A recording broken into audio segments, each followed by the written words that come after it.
नमस्कार मित्रों, अन्वेषण अकेडमी के इस ऑनलाइन प्लेटफॉर्म से आप सभी का स्वागत करता हूं। जैसा कि मित्रों हम लोग की क्लास भारतीय संविधान व राज्य व्यवस्था पर चल रही है, जिसमें हमने भारतीय संविधान के निर्माण संबंधी कार्य पढ़ लिए थे, जो पीछे हम लोग पढ़ रखा है। उसके बाद हमने प्रस्तावना भी पढ़ लिया था। प्रस्तावना के फलस्वरूप अनुसूचियाँ जो भारतीय संविधान में हैं उसको भी पढ़ लिया था। वर्तमान में हम लोग जो संविधान में 22 भाग हैं, 395 अनुच्छेद हैं, उन पे हम लोग की चर्चा हो रही है, जिसमें हमने पहले भाग को देख लिया था और दूसरे भाग में जो नागरिकता संबंधी प्रावधान है उसमें कुछ बातें देख ली थी। तो नागरिकता संबंधी प्रावधान में हमने भाग 2 में जो 5 से लेकर 11 तक जो नागरिकता संबंधी उसमें तथ्य हैं उसको हमने देख लिया था, और कितने प्रकार से नागरिकता हम लोग को मिली है इसको भी हमने देखा था, और कितने प्रकार से हम लोग की नागरिकता जा सकती है इसको भी हमने देखा था। तो आइए एक बार क्विक रिवीजन करते हैं, उसके बाद जो नए टॉपिक हैं आज के उसको हम लोग देखते हैं। तो भाग 2 में नागरिकता संबंधी प्रावधान किया गया है।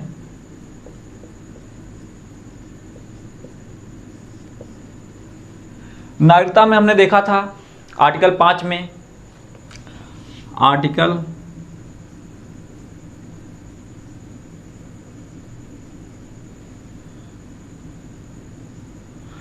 5 में क्या देखा था कि संविधान के प्रारंभ में नागरिकता, जब संविधान लागू होता है उसके प्रारंभ में नागरिकता 26 जनवरी 1950 को जब संविधान लागू होता है तो उस समय जो भारत में थे उनको स्वतः नागरिकता प्राप्त हो गई थी।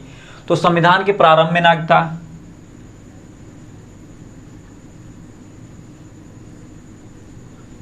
नागरिकता, वहीं अगर हम देखें आर्टिकल 6 में क्या कहा गया है कि पाकिस्तान से भारत आए लोग को नागरिकता प्रदान की गई है। पाकिस्तान से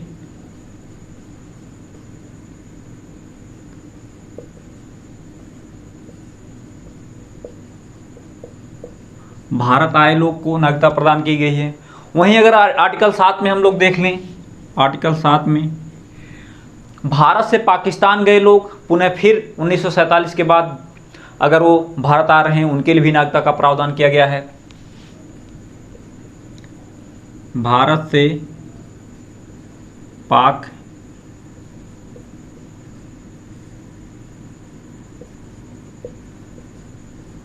से पाकिस्तान आए उनके लिए भी, भारत से पाकिस्तान गए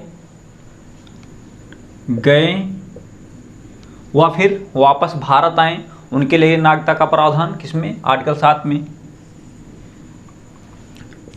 आर्टिकल 8 में अगर हम लोग देखें तो आर्टिकल 8 में क्या है, आर्टिकल 8 में दोस्तों जो भारत मूल के जो नागरिक हैं उनके दादा पुरखा भारत में रहे हैं, लेकिन उनकी कुछ जो संतानें हैं, उनकी कुछ पीढ़ियां हैं जो विदेश में रह रही हैं, उनके लिए भी नागरिकता का प्रावधान किया गया है।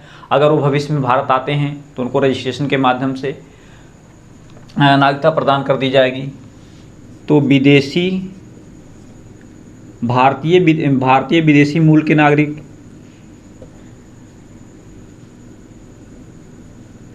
या विदेशी भारतीय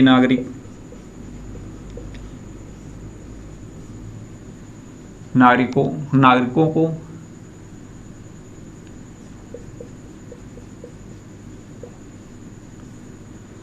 विदेशी भारतीय नागरिकों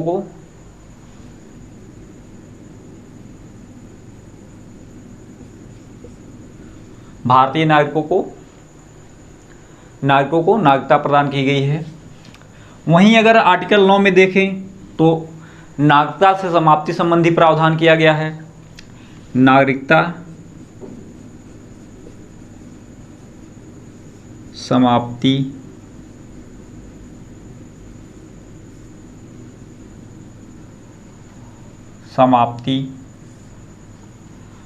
संबंधी प्रावधान किसमें, आर्टिकल 9 में है। वहीं अगर हम देखें 10 में तो नागरिकता का बना रहना,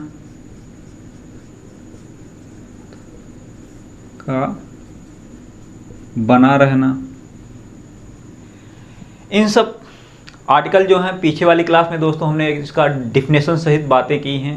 एक बार हम लोग रिवीजन कर रहे हैं जिससे चीज़ें याद रहें। वहीं अगर हम लोग देखें 11 में क्या कहा गया है, 11 में संसद को अधिकार प्राप्त है, संसद को यह अधिकार प्राप्त है कि संसद नागरिकता संबंधी पर कानून बनाएगी। संसद नागरिकता पर कानून बनाएगी।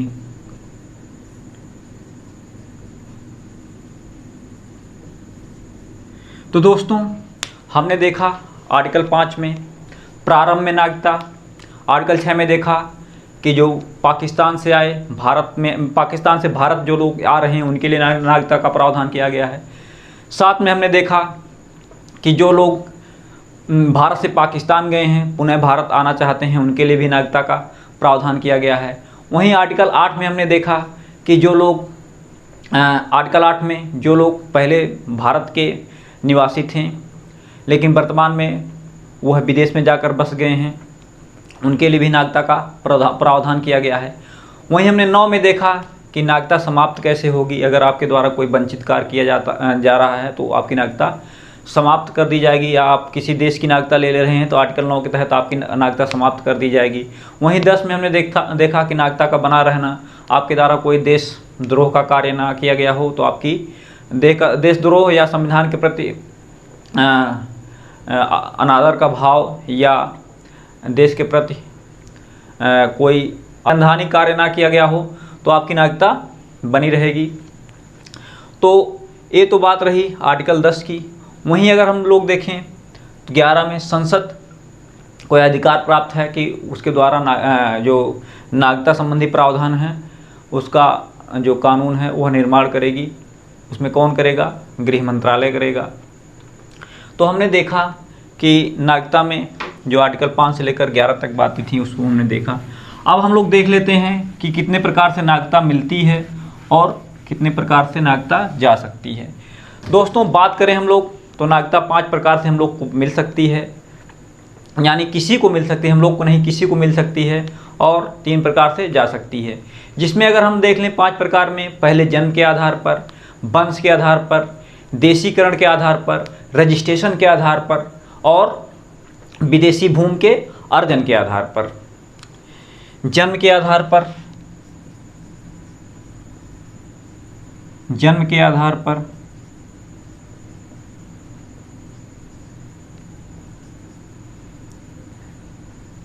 जन्म के आधार पर, वंश के आधार पर, देशीकरण के आधार पर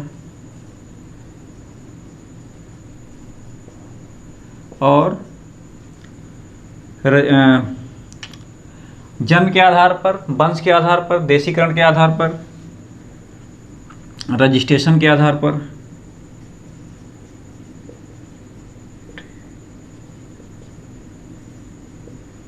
और विदेशी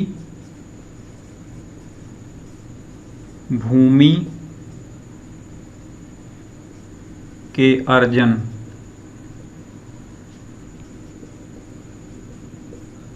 के आधार पर।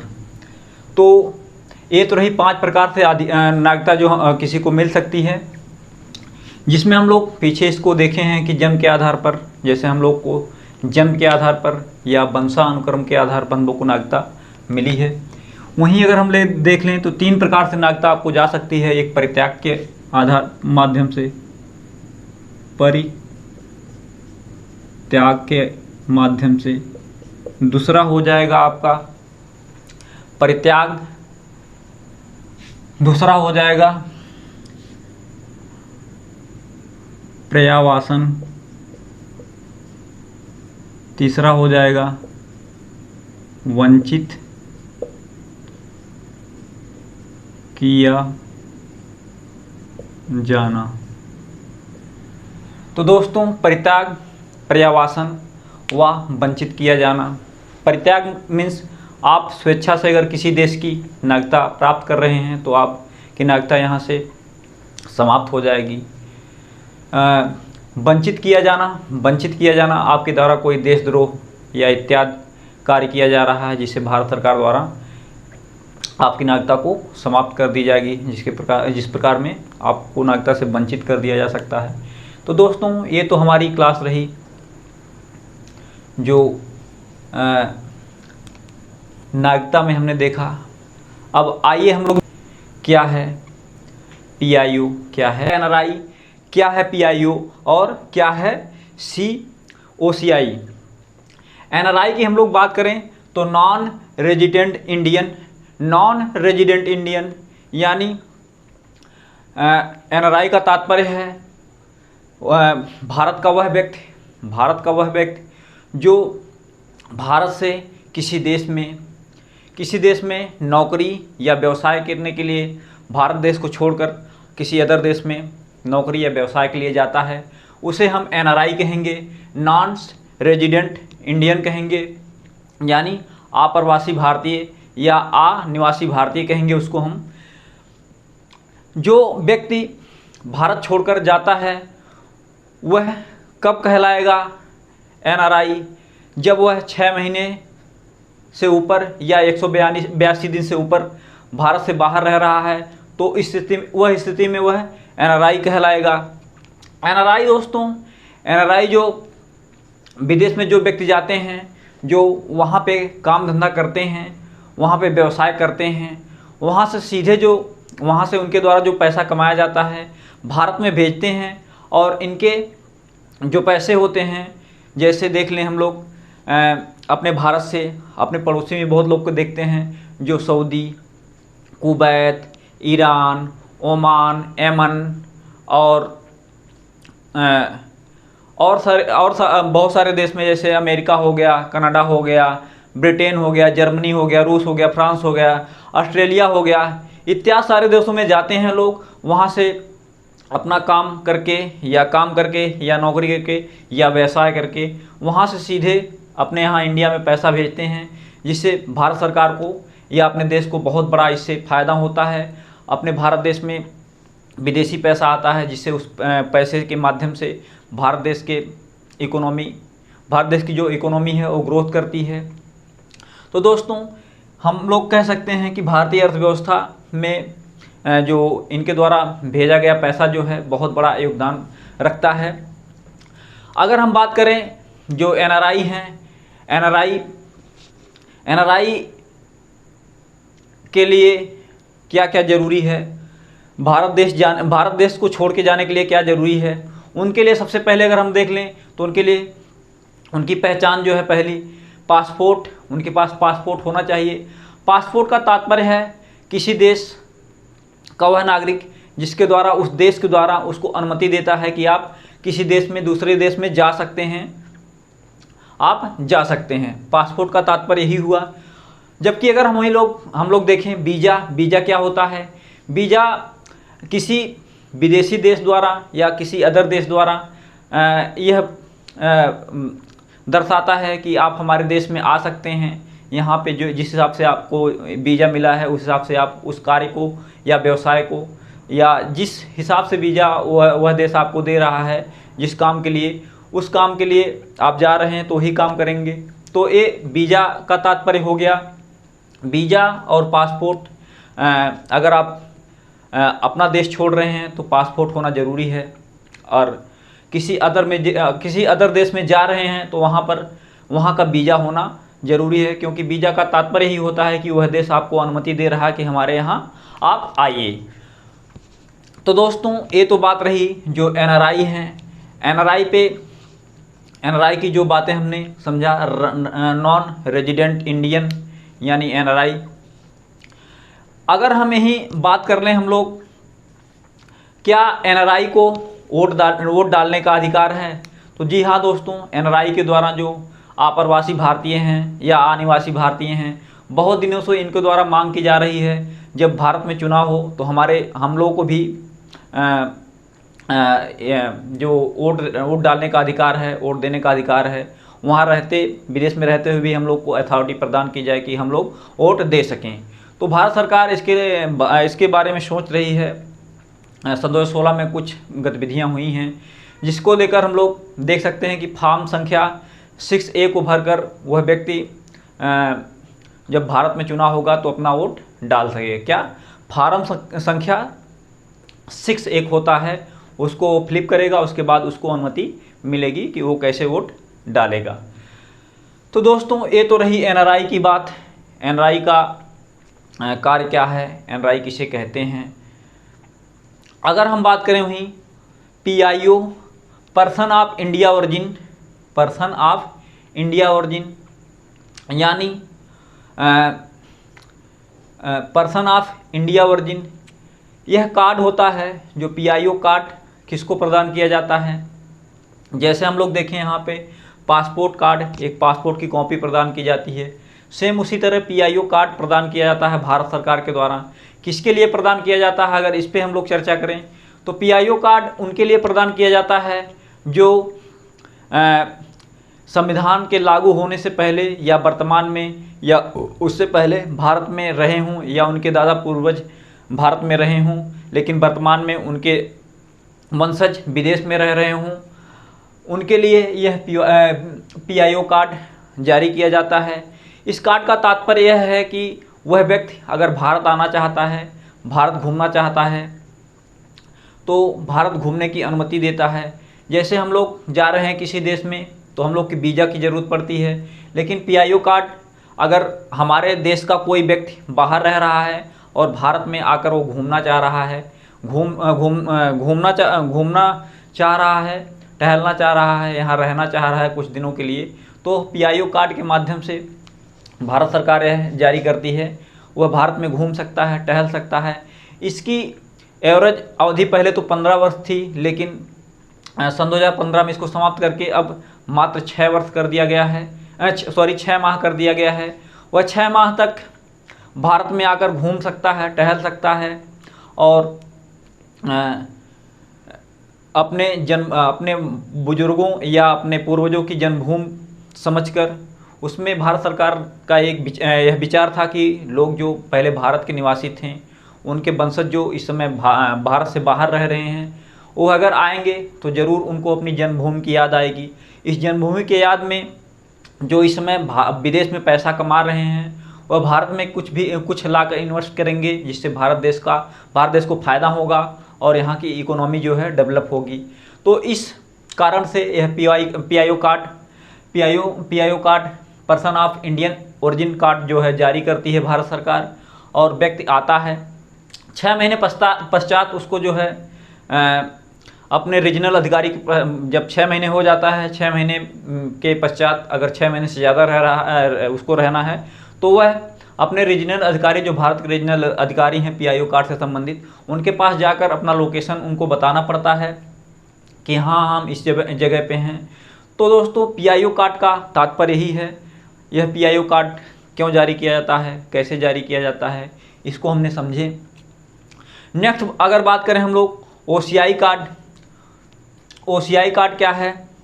Overseas citizen of India, overseas citizen of India, यह प्रवासी भारतीय कार्ड होता है। यह भी जो भारत से बाहर रह रहे हैं, जो भारत के पहले नागरिक थे, भारत से बाहर रह रहे हैं, उनको भारत में आने की अनुमति देता है कि आप लोग आइए। एक प्रकार का टूरिज्म कार्ड होता है कि आप लोग आइए, भारत में घूमिए, टहलिए, और जिससे, क्योंकि भारत सरकार का तात्पर्य है कि लोग बाहर से आएंगे, घूमेंगे, टहलेंगे, तो भारत की जो वहाँ से पैसा होगा विदेश का आएगा, यहीं पे खाएंगे, पिएंगे, टहलेंगे, ऑटो से चलेंगे, सारा पैसा यहाँ पर जो वहाँ का पैसा है यहाँ पर खर्च होगा, तो उससे भारत देश की इकोनॉमी ग्रोथ करेगी।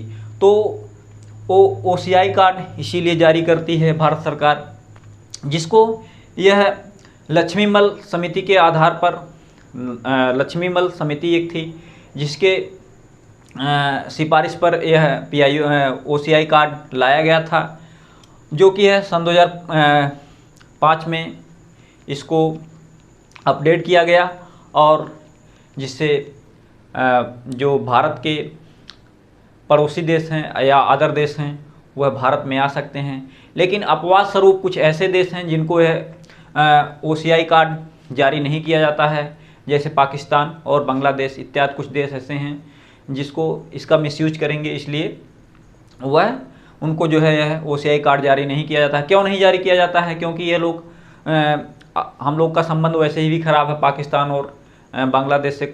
बांग्लादेश से तो कुछ सही है, लेकिन पाकिस्तान से वैसे बहुत ख़राब है।